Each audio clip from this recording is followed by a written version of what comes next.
So, first time ko dito lumipad sa Clark na airport and grabe, ang laki tsaka linis. Ay, Kuya Paul. Yan. So, ngayon, we're going to Masbate and it's 3:13 a.m. Tingnan niya ako.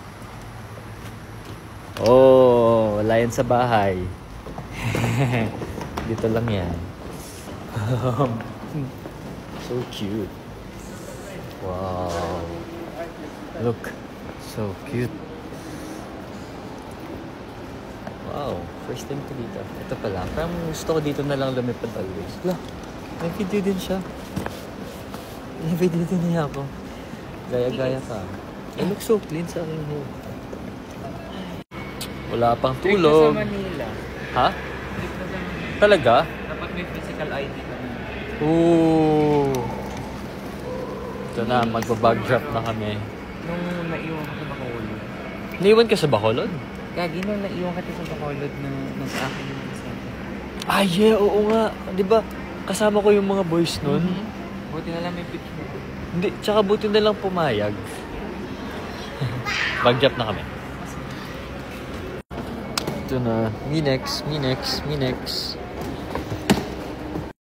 Strict kasi yung mga taga Manila niya. Baka hindi enough yung abot. Ano po? Sinong passenger po? Lauren. That's me.